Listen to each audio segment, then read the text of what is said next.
Hello, welcome to the channel and thanks for joining me. So today we're going to take a look at this JVC RC680. Now it's a super rare beast and there really isn't much information out there about it, so there isn't a great deal I can tell you at this juncture except to say that it was made in the early to mid 80s and it's available in silver, and from what I can see as well, occasionally there is a rare example that can come up in black, so I'll focus on this particular silver one. It looks like it's in really nice condition overall. Everything seems present and correct. The aerial is present, the tip is still attached nicely. It's pretty grubby, it's dirty, it's not been used for a little while. But I think we've got some real potential with it, to be honest. It looks like it could be a good one just to have a poke around inside, see if we can find out a bit more about it, see how it works. And I've got no doubt that having been laid up for a while as it has and got covered in sort of dirt and grime, that I'm sure it'll need a gentle service and probably some belts and stuff like that for the cassette mechanism. So let's have a look inside and see what it's about. But just before we do that, we'll give it a real quick test. Now, let's have a look. It's fairly simple. We've got a stereo and mono switch on the top, then followed by a headphone 3.5mm mini jack output, master volume just there. Then we've got the master switch, which is for the tape or radio. We've got an external mic mini jack in. We've also got a fine tuning there for the shortwave radio, because this particular one does have 4 bands. You've got FM, long wave, medium wave and shortwave, and you can see those with the scales just on the front there. We've also though got a record and playback 5-pin DIN. Now this is getting fairly unusual by now, because I think if this is to be believed, and the dates I've seen are anywhere from 81, 82 right up to perhaps 1985, but I think by now the 5-pin DIN would have started to become, I wouldn't say necessarily obsolete, but certainly quite a nice feature still to have on a relatively low cost boombox.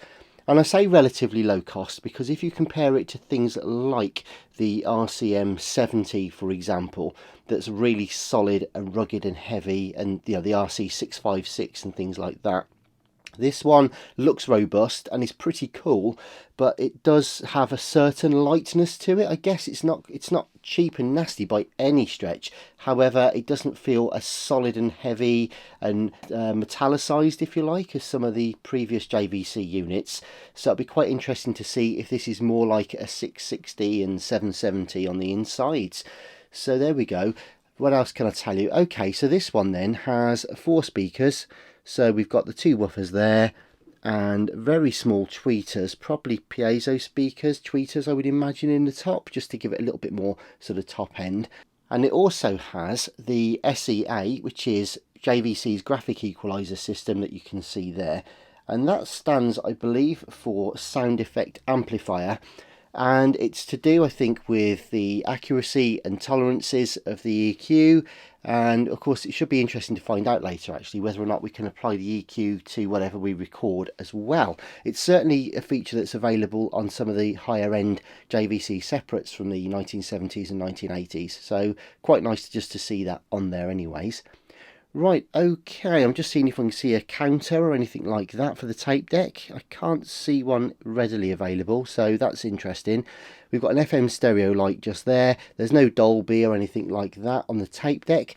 So let's give it a quick whiz and see how we get on with it then. So first up, we'll put the radio on.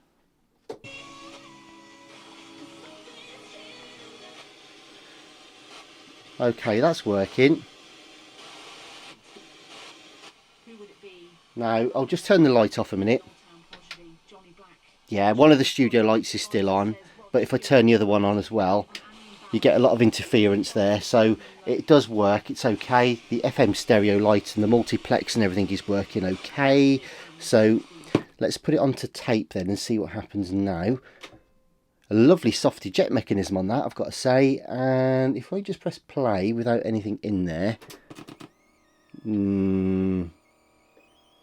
yeah, not ideal. Not ideal. We're getting squealing and squeaking, and oh, it looks like the spindle is just trying to turn. So I'd imagine that, yeah, it's freed up a little bit, but I'd be surprised if there was enough strength or tension in there to pull a belt. Let's see about rewind. Now that's turning. Fast forward. Yeah, that's turning as well, we think. So let's just try a cassette then. Let's put one in, see if it's got enough torque to play. So, nope. It did for about half a turn and then stopped. Yeah. Rewind. Again, wants to but can't quite. Fast forward. Yeah, it's a little bit noisy. It's thinking about it. It's really struggling. Okay, so I think the whole thing needs a clean. We'll degrease everything, give the belts a check over, probably need to replace those.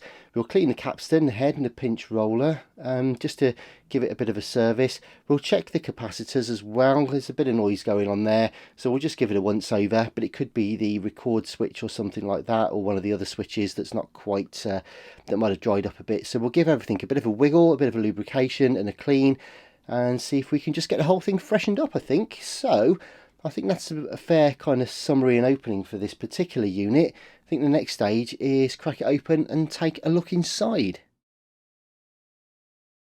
Okay, it's now face down on the towel of destiny, so it'll protect the face now that it's face down, and we'll remove the back cover. So first we'll just check on the battery compartment, and there's no screws in there to remove as far as I can see. Battery contacts aren't too bad actually, fairly clean, need a bit of a polish but perfectly serviceable. And it looks like there are 1, 2, 3, 4, 5, 6, 7, 8 screws to remove, all marked handily with a little triangle, so we'll get those out first.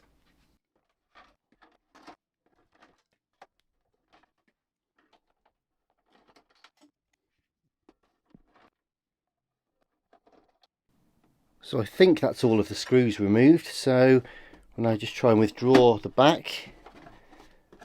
And we're normally attached with some DC power to the board, and there's normally aerial connections as well in there, so we'll just be careful here.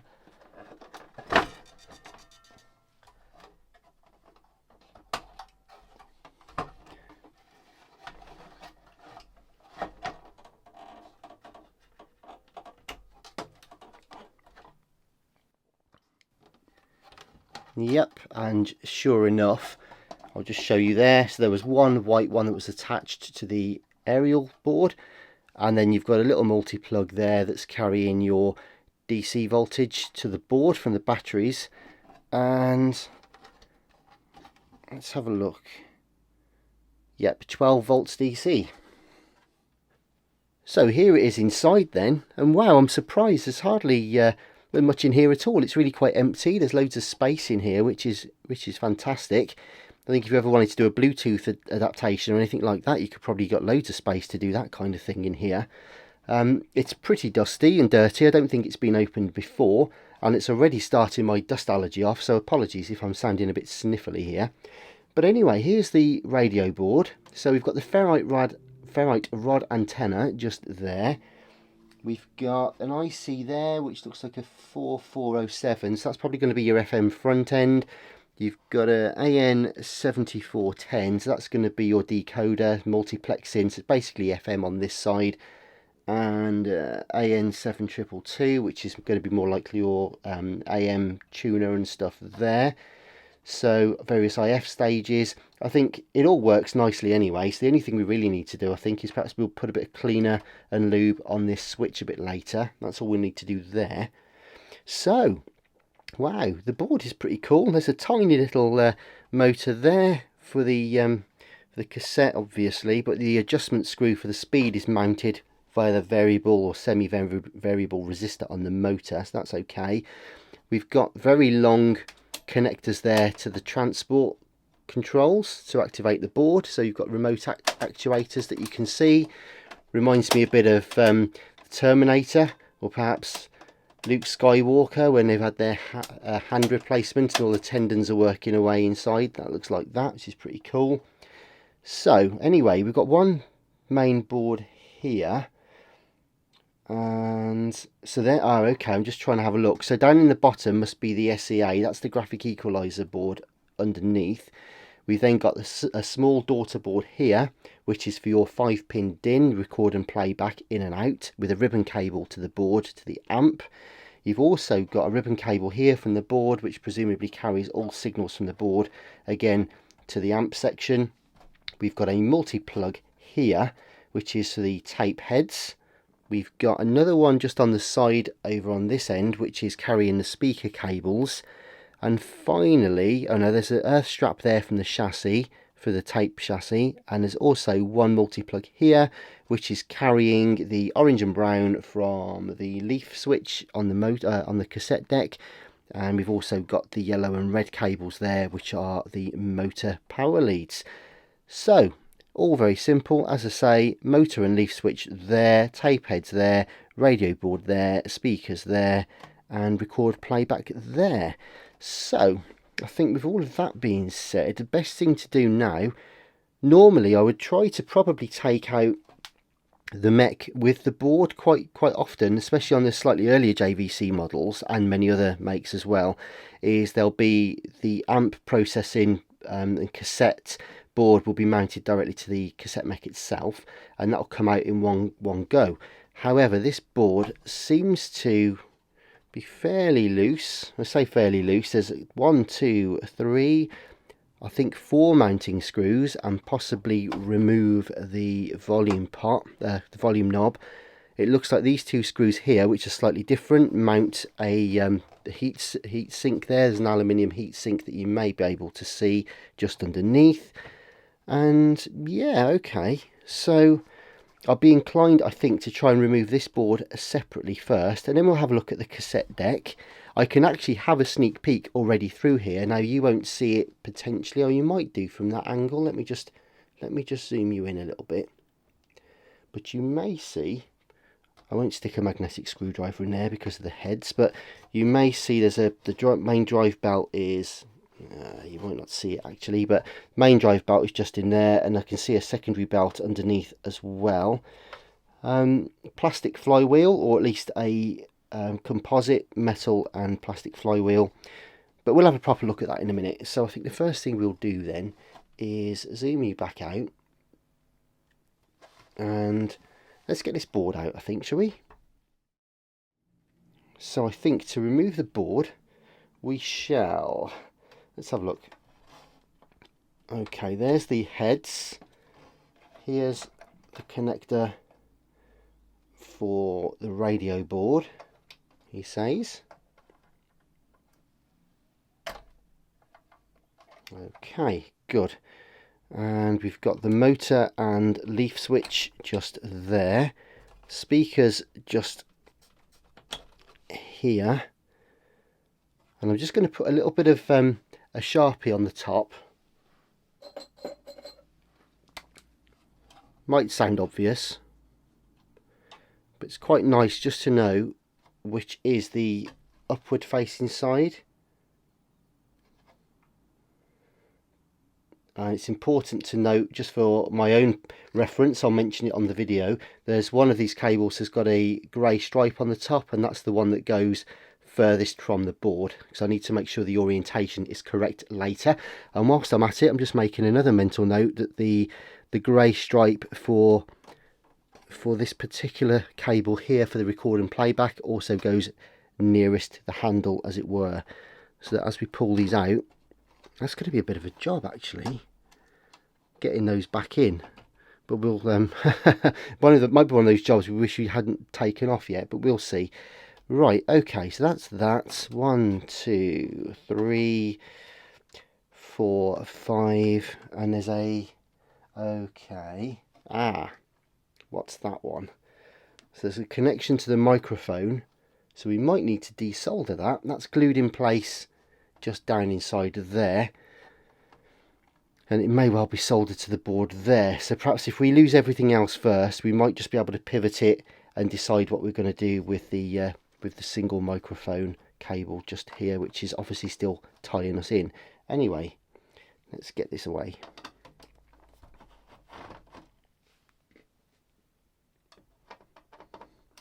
Should be fairly easy to get off, because we can see here where the plastic posts are.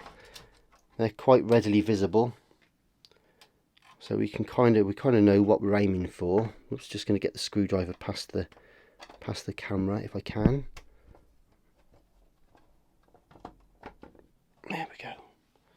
Okay, so 4 screws just to yeah, 1, 2, 3 and 4, and again just a little Sharpie so I know which of the holes it is, because of course there's another one there which we didn't use. Right, let's see what happens then.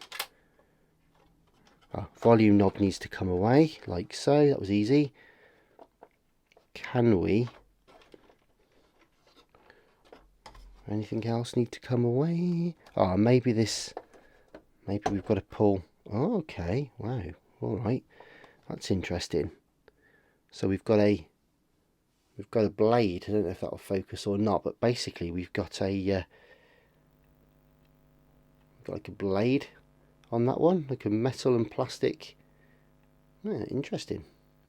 Normally it's just a knob cap that comes off and leaves the rest behind, but for this one, right, does that mean we've got to do the same here? Shouldn't do. Right, okay. I've missed a screw down here as well.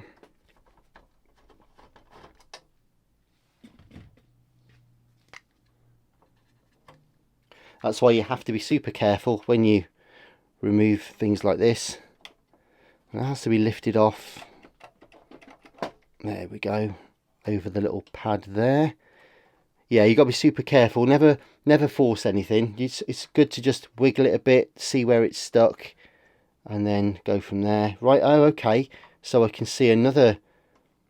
We'll just turn this over. Can see another band now as well, which is the one that connects the equalizer to the actual to the main board. Now then, next question. Cassette deck. So do we have to remove everything to get the cassette deck out? That's the next question. Or can we? Probably don't need to. Let's have a look. I'm going to take a bit of a punt here and see what happens.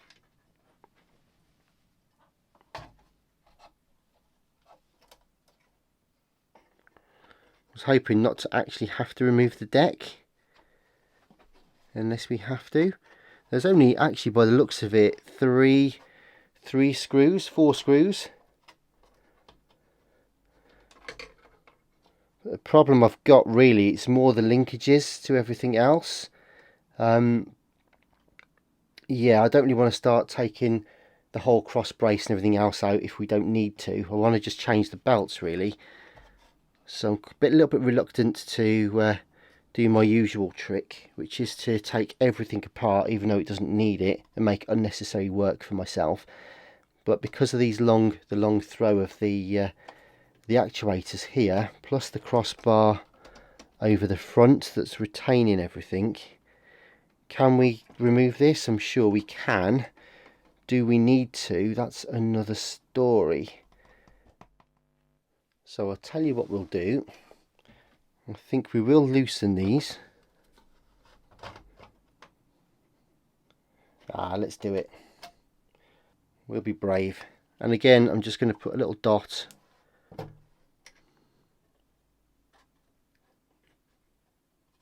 just so as I know, for example, that there wasn't a screw in that corner there. Nothing worse than trying to go back and you think, I'm sure I've lost a screw somewhere, and then you realise that it never should have been there in the first place. Right, so what I'm going to do is unscrew that little strap. Right, all the mounting screws are now out. It's whether or not it'll remove. Right, okay. Oh, you know what's going to happen, don't you? You know what's going to happen. I think we're going to have to just remove these 3 as well.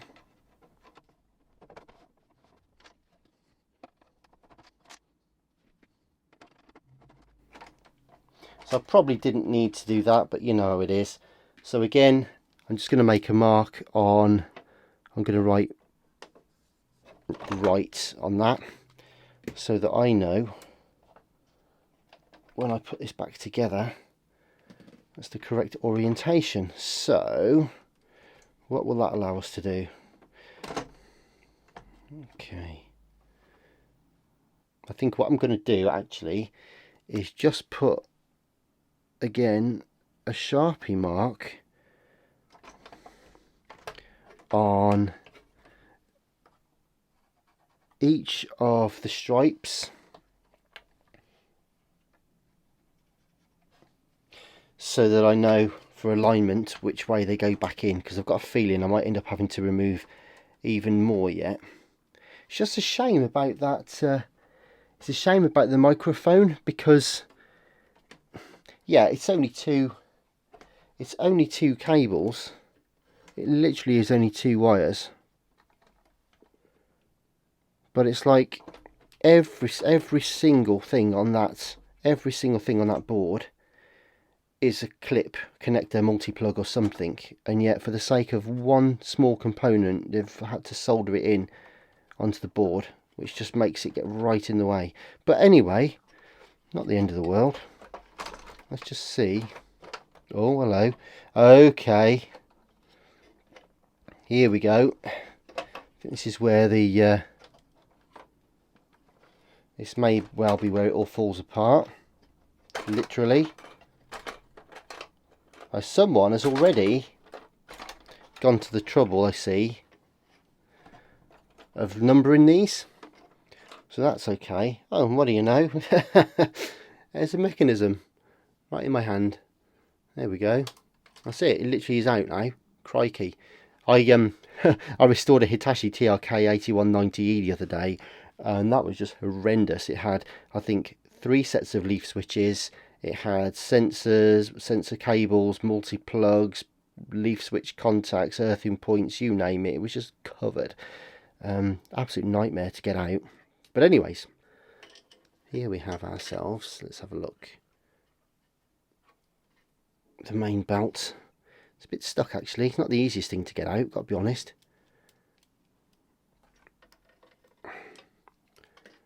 Let's have a look. Oh dear me. Oh dear. Right, I'll tell you what. Tweezers. Trying to hold it in frame. But basically, it either wants to fall out one way or fall out the other. It's got stuck on that. Oh, this is a bit fiddly actually. Right.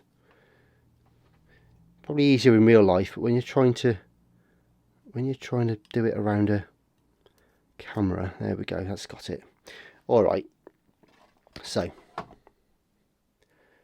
there is the probably a 1mm square cross section, and it's probably like a, I don't know, 75-80mm, something like that. A little bit deformed, but I think it's just got a bit loose and a bit stretched, so we'll lose that one.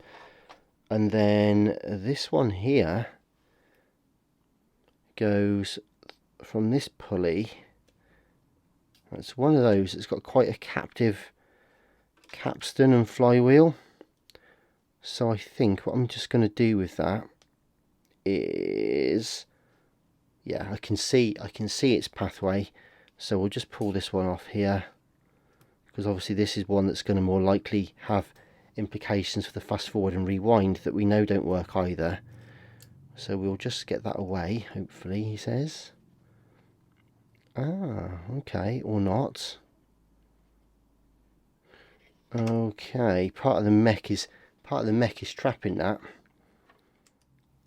Okay, so I figured it out off camera where I could have a proper look in a different angle, and basically there was just enough clearance to slip the belt through the gap, so that's allowed us to bring that one out as well. And it actually looks like it's in really nice condition, to be fair.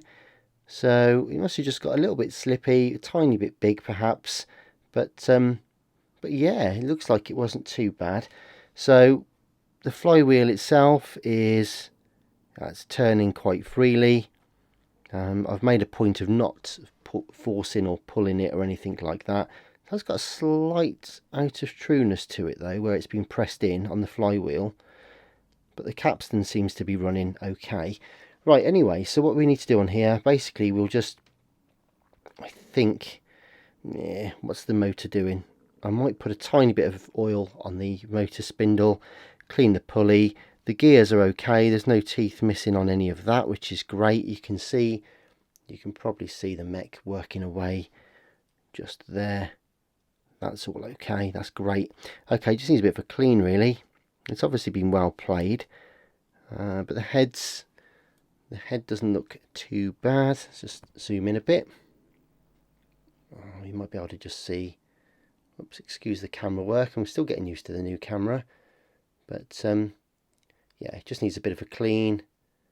You can see the capstan and the pinch roller needs a clean. We'll get some rubber renew on there and some alcohol, give everything a bit of a dust, a bit of a zhuzh, clean it all up, just check the mechanism's running freely, and I think that will probably be that. Good stuff. Right, okay, I'm going to measure up those belts and get some new ones on order, and I think just a quick tidy up really. So okay, so the DIN socket actually comes away. I don't know if that will focus. Do you see that? Needs a bit of a clean in there, but that's okay.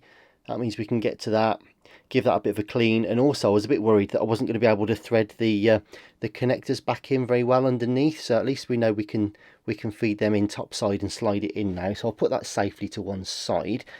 What else? Okay, I think what we're going to do, I've marked the, okay, I don't know if I should be doing this or not really, but hey ho, we've done it now. So that's the SEA, so that's the one for the equalizer, and everything else is pretty much away, apart, as I say, from the condenser mic. I think what I'm going to do is get these away after all.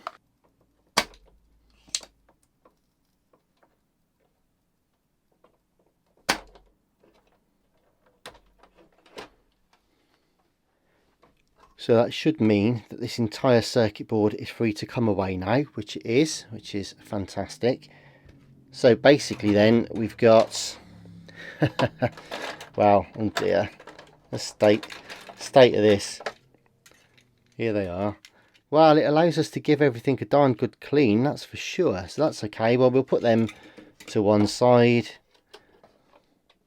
Then we've got the bottom piece that needs a clean. And again, interestingly, this one is marked with an R. Remember, I marked the top one with an R, just as an aide-memoire for me. But this one's, the bottom one is already marked, so that's good. Rightio, so I'll put all those to one side as well. Oh, this is really going to allow us to get in here and give this a good clean, isn't it? This is fantastic. All right.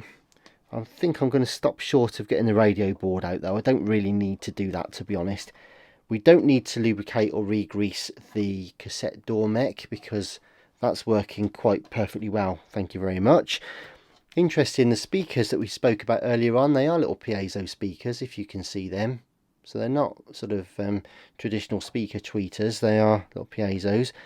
So I think basically all that leaves us to do on here is give the inside of this a decent clean, and we'll go through and clean down all the other components separately.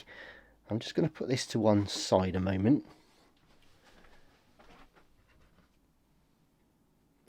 And we can see the board. There's not a lot on there, to be fair. So I think all I'm going to do is go through this, give it a bit of a clean, put some switch cleaner in there and some alcohol in the various sort of pots and what have you. And yeah, I genuinely think that's probably all we're going to do. I'm going to test some of the capacitors as well. Some of these caps might be a bit old and past it, but I'll run a cursory test on a few of them just to see what sort of general condition they are in. Other than that, yeah, we're okay. So, okay, in summary then, we've got to just give this a bit of a clean and check a few caps and just get a sanity check on the board. We've got to clean the head, the capstan, the pinch roller and general mech clean and oil the spindle on the motor. And we've got to clean all these relatively sort of small parts, transport controls, all that kind of stuff. In the meantime though, I'm going to go and measure up the belts and get those on order because we won't be able to put it back together and get it working until we've got the new belts in anyways. Okay, so as I see it, I think we've got 3 main jobs here. 1 is just to check the board over, 2 is to clean all the different components, and 3 is to replace the belts and basically clean this mech. Now you may see that it's pretty grisly. It's rather dirty. The heads are actually not too bad, but there's a lot of dust and grime in there. So I think what I'm going to do first is just get in here and put a bit of oil on the motor spindle, because then that way at least all the messy jobs are done, and then we can go in with alcohol and go and clean it all up later. So I'm just going to squeeze just a cheeky drop or 2 inside of there, like so, and spin that manually for now. Obviously once that starts spinning up under electronic power, it'll whiz up into shape in no time, but that's pretty good. So that's that bit done. And I think the next job is just one of cleaning really. So just going to get a little bit of a cotton bud into the pulleys. There we go, like so. Do the same on the other side actually as well. Now they didn't seem too bad, but this is always a frugal step, and you can see the amount of junk that's coming off of that already. So there we go.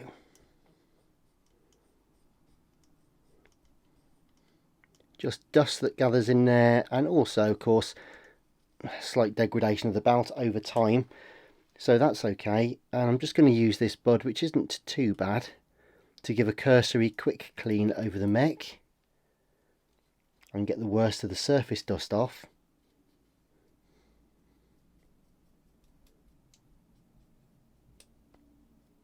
Then we can kind of work our way through with a cleaner one, and again you can see the sort of stuff that's coming off. So definitely worth doing. The actual leaf switch contact looks pretty clean, I've got to say.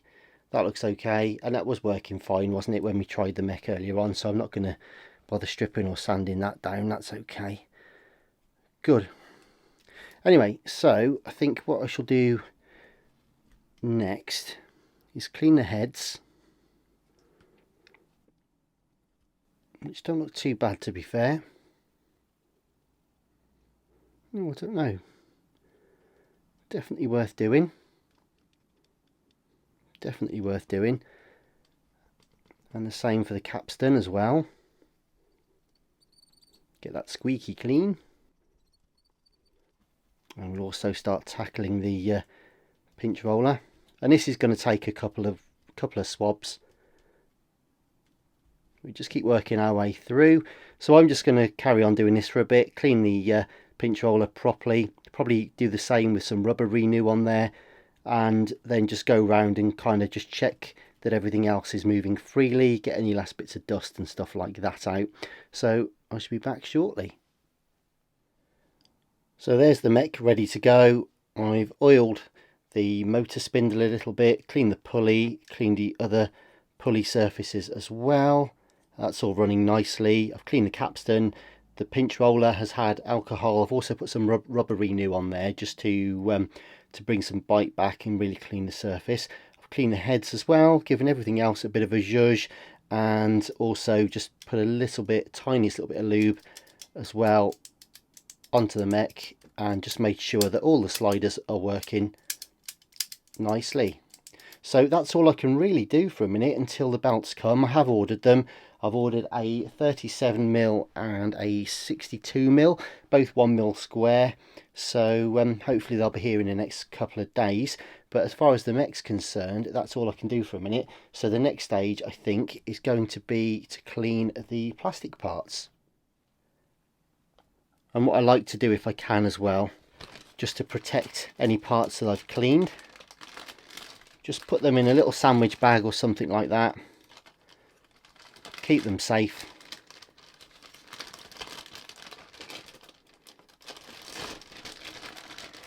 just helps to keep the dust out, or you can just put a cloth over them and cover them on a shelf somewhere, because you don't want them getting dirty or gritty on in the workshop or anything like that whilst you're waiting for other parts to arrive. So that can go to one side. And as I say, the next stage is probably just to clean the various parts. So we've got volume knob there, we've got the transport buttons, which handily have had the numbers written on them already, but I think what I'll do, I'm not quite sure how that ink is going to stand up to the scrubbing process in a minute, so I think what I might be wise to do is actually just write down the corresponding number with the function control that's actually imprinted into the top there, so then we don't have to worry about giving them a darn good scrub. We'll also do the collars as well. These are pretty dirty. They were greased originally and are still greased, so they're covered in kind of like a greasy fluffy dirt now. So these will get a good clean, and then I'll re-grease those once we start assembling the unit later. Finally, for now, I think as well on the cleaning side is the just a gentle dust and pick out some of this dust and rubbish from the dim plug if we can. That'll be great. And obviously I'll do the inside of the main casing as well. And I think I'll save the polishing of the external casing until the whole unit is working, and we'll go from there. So anyway, that's all this dirty stuff here, so I'm just going to take all that away now off camera, go and give it a scrub, and I'll be back when they're all nice and clean. Okay, so I've just cleaned the parts now. We've got the volume control just there, the collars or guides for the actuators just there, and of course the transport control actuators themselves, which now look absolutely fabulous. I'm sure you can agree. So they'll look great when they go back on. I'm just letting them air dry now, but there's no problem with that, of course, because we are waiting now for the belt. So we've got a couple of days before we can go ahead and do much else anyway. Now, with regard to the DIN socket, I've given that a clean as well. You can see there. And basically what I've done with this one is used an old-fashioned kind of camera blower there with a brush attachment, and just kind of dusted and blown that out, then used a little bit of vinyl cleaner and plastic treatment over the top just to give it a bit of a sheen and make it look nice once it goes back into the chassis at a later time. So anyways, that's all the cleaning done, and the mechanisms ready for the belts when they arrive. So I think the next stage is just to put these away safe, and then we'll just take a quick look at the board. Incidentally, I have also just cleaned the radio selection, the bandwave selection switch on the radio board, cleaned and lubricated that. So that's done out of the way. So next stage is we'll just give a cursory quick check over on the main board itself. Okay, so the mech is just awaiting the belts. The plastic parts have been cleaned and also ready to go back in. So I think what we'll do now is just give a cursory clean onto the switches as well. So we've got the contact switch here for the arrays. So we're just going to work that a few times. Ditto just for the function switch. And it's only a simple two-way switch this, just tape and radio. And also for the stereo and mono switch.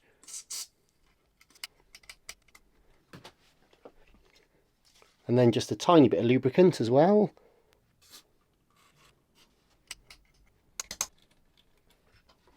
Good stuff. So now we'll just give a quick clean, mop up any residue,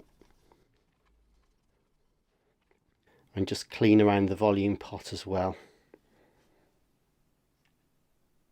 You'll see that the actual pot is a little bit grimy. Was obviously subject to a little bit of ingress from the outside because of the design. However, I think I'm going to drop a tiny little bit of alcohol just down inside the pot, if I can. You've got to be mindful of using contact cleaner on these carbon tracked potentiometers, so just be mindful of that. Use a suitable contact cleaner for electronics, or indeed even, there we go, as I say, just a bit of alcohol I find just tends to free it all up.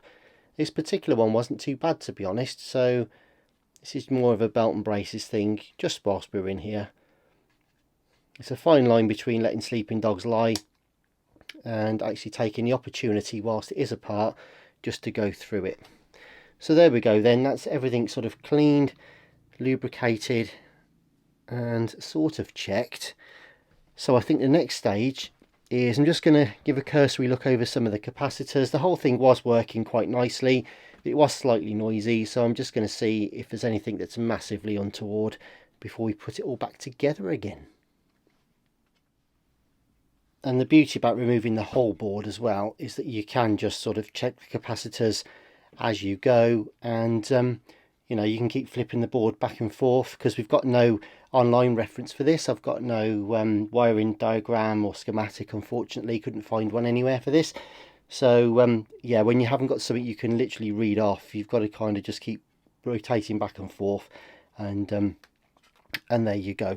But in any event, to be honest, I've already been looking through quite a few of these caps, and they all seem to be showing some really nice low ESRs, and to be honest with you, they don't look in any real bad condition.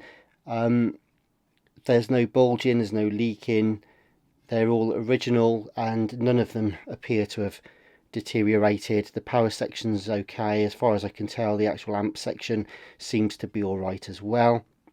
So yes, I could just go ahead and recap it, but I think that's probably a bit overkill for what it is for now. I think what we'll do is get the belts on when they arrive and put the whole thing back together. And if it is particularly problematic, I mean, we might have sorted it anyway by cleaning the switches and what have you, so it might be okay anyways, but there's no point going crazy. I've actually recently restored a Hitachi TRK 8080E, and I replaced all 62 electrolytic capacitors in that, everything from the radio board to the amp section, cassette processing, the whole shebang. Massive job. At some point I'll get around to making a video actually on that. I've recorded it but need to edit it down, so do stay tuned for that. Please do consider subscribing if you haven't already, because we've got a whole bunch of stuff already on the channel. Walkmans, 8 tracks, boomboxes, all that kind of stuff. Anyway, so as I say, I've kind of really done what I can as far as the capacitors are concerned. For now, it looks like it's going to be okay. So I might just do a cursory check over the transistors. There's nothing to suggest they're going to be problematic either, because at the end of the day, it was working quite nicely. So I think once I've done that, I'm just going to put everything away and await for the belts to arrive. Well, there we go then, folks. Not a bad day. We've assessed the unit, teared it down and cleaned and serviced the component parts. The belts are on order, so I think it's time to have a little break and have a cup of tea. So join me in part 2, where I'll fit the new belts, reassemble the whole unit. We'll cross our fingers and hopefully it'll even work. So if you are new to the channel, please do consider subscribing and hitting that notification bell for updates. If you're an existing subscriber, thank you very much for watching. As always, your support is massively appreciated. If you'd like, you can also support me via Buy Me a Coffee. I'll put a link in the description. But in the meantime, stay safe. Thank you very much for watching, and I'll see you again for part 2. But in the meantime, also do feel free to check out some of my other videos. We've got boomboxes, Walkmans, vintage electronic games, all kinds of stuff. So I'll see you soon. Take care. All the best for now. Bye bye.